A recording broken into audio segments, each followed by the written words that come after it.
I'm Jessica, and last year I had to put my dog down because he bit someone who didn't listen to what he was trying to tell them.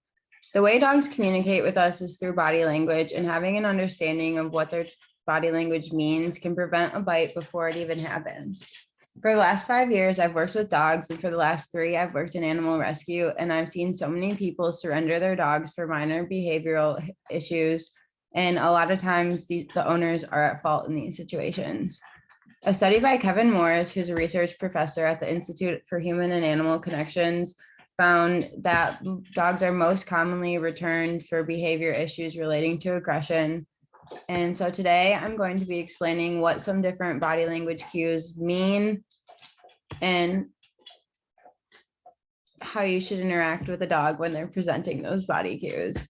We'll start with a happy dog body language, and then we'll move into more neutral, relaxed body language, and eventually wrap it up with the dog aggression ladder. The most common way to tell if a dog is happy is they will usually look like they're smiling, which I'm sure everyone's seen. That's how most dogs look when they're excited. It's a very large smile with their tongue out, very relaxed lips, usually panting a little bit, but more appropriate panting. And they're either trying to play, when if they're trying to play, they'll put their weight in their back end. And if they're relaxed, they'll probably be laying down with a tail wag or something of that matter. But overall, very relaxed body features.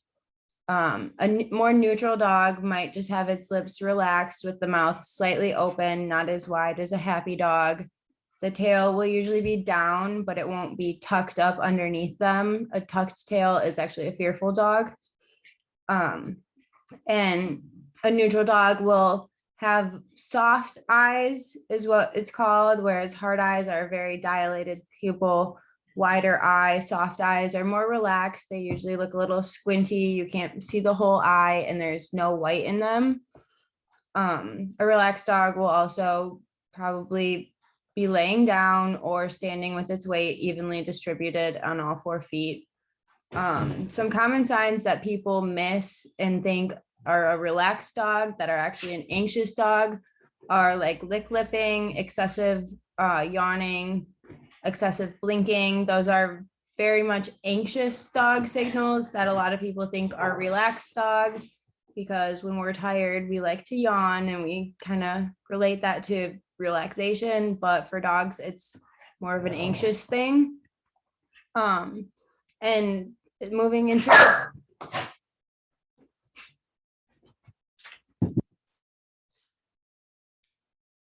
barking is also a really, really good sign we should talk about. Some dogs, they do bark when they're aggressive. However, a lot of times dogs bark out of frustration, whether that mean they want you to play with them and you're not doing so.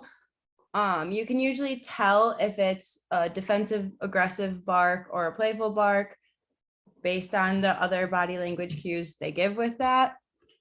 And in dogs, aggression kind of works in a ladder situation. A bite usually doesn't happen until a dog reaches a certain threshold. Where did this go? Sorry, my phone or my computer just crashed. But it starts with things like looking away from you, lipping, trying to walk away, and eventually we'll move into either a dog submissively showing its teeth, backing away. It'll get low if it's a submissive dog. A defensive dog will try to appear bigger. It'll puff out its chest. It'll stand high.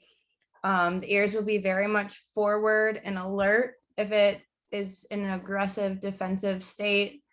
And their hackles, which is the hair on their back, that's the technical term for it, those will usually be raised. You'll actually see the hair on their back stand up, which is kind of cool.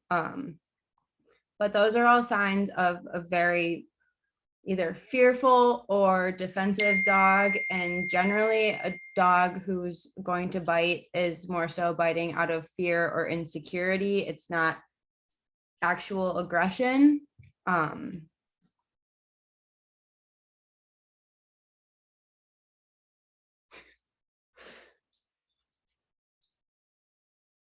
Once the dog reaches a certain threshold, though, if you've missed a lot of the lower cues, it's really hard for them to go back and work themselves out of an aggressive state of mind. So it's really important that you do notice the smaller cues, because in a lot of these situations, like with my dog Zeus, it is life or death for the dog if they bite someone. And when you bring a dog into your home, or whether you interact with an unknown dog, you have to take accountability for how you are acting around them and how they might be feeling about that, because the dog can't use its words and tell you how it's feeling or what it's thinking.